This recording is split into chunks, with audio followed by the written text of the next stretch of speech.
स्पर्धा परीक्षेत डमी उमेदवार बसवणाऱ्या रॅकेटचा पर्दाफाश झालाय। नांदेडमध्ये या रॅकेटचा मुख्य सूत्रधार असून सीआयडीने त्याला अटक केली आहे। नांदेड, यवतमाळ, पुणे इथे हे गुन्हे उघडकीस आले असून याचा तपास आता सीआयडी करत आहे।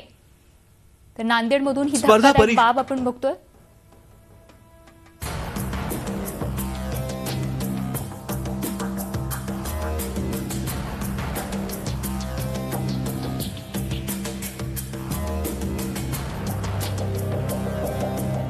स्पर्धा परीक्षेत डमी उमेदवार बसवणाऱ्या रॅकेटचा पर्दाफाश झालाय। यूपीएससी परीक्षेचा अभ्यास करणाऱ्या योगेश जाधव या विद्यार्थ्यानं या रॅकेटचा गोरखधंदा उघड केलाय। योगेश यूपीएससीचा अभ्यास करतोय। नांदेड जिल्ह्यातल्या किनवट तालुक्यातील मांडवी या गावी आल्यानंतर आपल्या गावातील तब्बल 30 जण आतापर्यंत स्पर्धा परीक्षा पास होऊन विविध पदांवर भरती झाल्याचं त्याला कळलं। याबाबत योगेशनं अधिक माहिती घेतली तेव्हा त्याला धक्काच बसला। मांडवी येथील प्रबोध राठोड डमी विद्यार्थी बसून नोकरी लावून देत असल्याचं त्याला कळलं। यासाठी राठोड उमेदवाराकडून मोठी रक्कम घ्यायचा।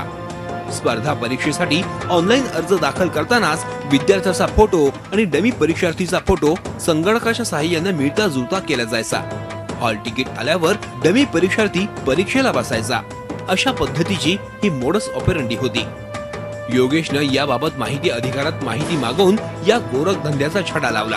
त्यानंतर जून 2016ला मांडवी पोलीस ठाण्यात गुन्हा दाखल केला। जे विद्यार्थी असे आहेत की 10वीला 10 वेळा फेल आहेत, हाऊ दे कॅन, म्हणजे ते कसे शक्य होतील? ते शक्य नाही। त्यांना क्रॅक करणं कॅन्डिडेट आहात, ओरिजिनल कॅन्डिडेट आणि ते डमी आहे। तुमच्या दोघांचा फोटो मिक्स केला जायचा आणि 70-80% दोघांचं मिळतं बनवायचं आणि ते अपलोड करायचं फॉर्म भरताना। या रॅकेटची व्याप्ती संपूर्ण राज्यभरात असल्यानं योगेशनं थेट मुख्यमंत्र्यांची भेट घेतली। मुख्यमंत्र्यांनी अधिक तपासासाठी सीआयडी औरंगाबाद यांची स्पेशल इन्व्हेस्टिगेशन टीम नेमण्याचे आदेश दिले। त्यानंतर या रॅकेटच्या तपासाला गती आली। सीआयडीनं रॅकेटचा मुख्य सूत्रधार प्रबोध जाधव याला अटक केली।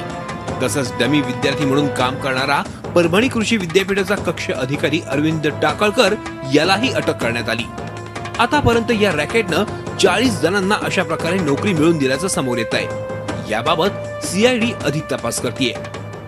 जे उमेदवार डमी म्हणून बसलेले ते परीक्षांना, त्यापैकी एकाला आम्ही काल अटक केलेली आहे। त्यांनी सुद्धा कस्टडी घेतलेली आहे। कस्टडी रिमांडसाठी उभं केलेलं आहे आम्ही त्यांना आणि कोर्टाचा आदेश होणे बाकी आहे। त्याच्यामध्ये आतापर्यंत एक 35 ते 40 डमी उमेदवारपासून उमेदवार पास झालेले आहेत। त्या अनुषंगाने सखोल चौकशी चालू आहे। या रॅकेटची व्याप्ती मोठी असल्याचा संशय आहे। या रॅकेटनं अशा प्रकारे डमी विद्यार्थी बसवून राज्यभरात हजाराच्या वर नोकऱ्या लावून दिल्याचा संशय योगेश जाधवनं व्यक्त केलाय। स्पर्धा परीक्षांसाठी हाडाची काढा करून रात्रंदिवस विद्यार्थी अभ्यास करतात, पण असे महाभाग या विद्यार्थ्यांचा हक्क हिरावून घेतात। त्यामुळे यातील दोषींना कडक शिक्षा होणं गरजेचं आहे। Satish Mohite, Zee Media, Nanded. आणि याच प्रकरणासंदर्भात अधिक माहिती जाणून घेण्यासाठी सतीश मोहिते आमचे प्रतिनिधी आपल्या सोबत आहेत। सतीश थेट नांदेडमधून आपल्या सोबत आहेत। सतीश, अतिशय धक्कादायक प्रकाराचा आता उघडकीस आल्याचं आपल्याला पाहायला मिळते, तर आता पोलीस यंत्रणा कशी कार्यान्वित झाली असल्याचं आपल्याला पाहायला मिळते, काय अधिक माहिती? अतिशय धक्कादायक बाब आहे, कारण स्पर्धा परीक्षा ज्यामधून शासनाच्या विविध अधिकारी आणि कर्मचारी पदांकरिता भरती केली जाते, त्या स्पर्धा परीक्षेमध्ये अशा प्रकारचा फ्रॉड जो आहे तो समोर आलेला आहे। विशेष म्हणजे स्पर्धा परीक्षाचा अभ्यास करणाऱ्याच एका विद्यार्थ्याने योगेश जाधवने या संपूर्ण रॅकेटचा जो आहे तो छडा लावलेला आहे।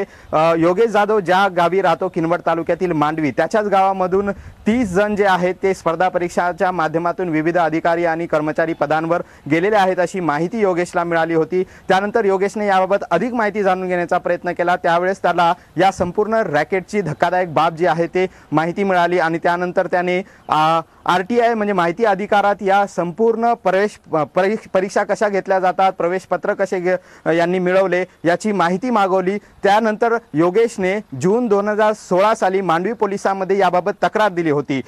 योगेशने जे काही माहिती अधिकारात पुरावे सादर केले त्यानुसार मग पोलिसांनी मांडवी येथे पहिला गुन्हा या प्रकरणामध्ये दाखल केला।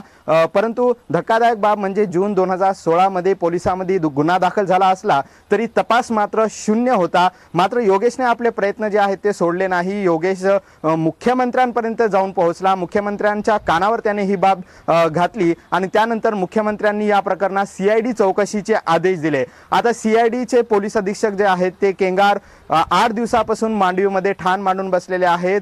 मुख्य सूत्रधार जो आहे या रॅकेटचा प्रबोध राठोड याला पोलिसांनी अटक केलेली आहे. त्यासोबतच डमी विद्यार्थी जो आता अधिकारी पदावर आहे अशा डमी एका विद्यार्थ्याला सुद्धा अधिकाऱ्याला सुद्धा पोलिसांनी अटक केलेली आहे. या प्रकरणात आतापर्यंत 2 अटक झालेले आहेत. योगेशच्या म्हणण्याप्रमाणे हे जे रॅकेट आहे ते संपूर्ण राज्यभरात पसरलेले आहे. राज्यातील विविध भागात या रॅकेटचे जे आहेत ते म्होरके आहेत आणि या रॅकेटने आतापर्यंत राज्यात 1000हून अधिक जणांना अशा प्रकारे डमी उमेदवार बसून अपात्र जणांना शासकीय नोकरीचा लाभ मिळवून दिलेला आहे.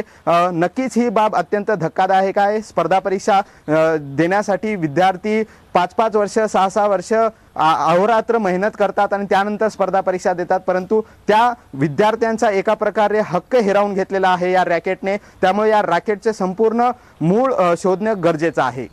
नक्कीच सतीश, तर आता दोषींवर कठोर कारवाई होणं गरजेचं आहे जेणेकरून भविष्यात असे प्रकार घडणार नाही. धन्यवाद सविस्तर माहितीसाठी.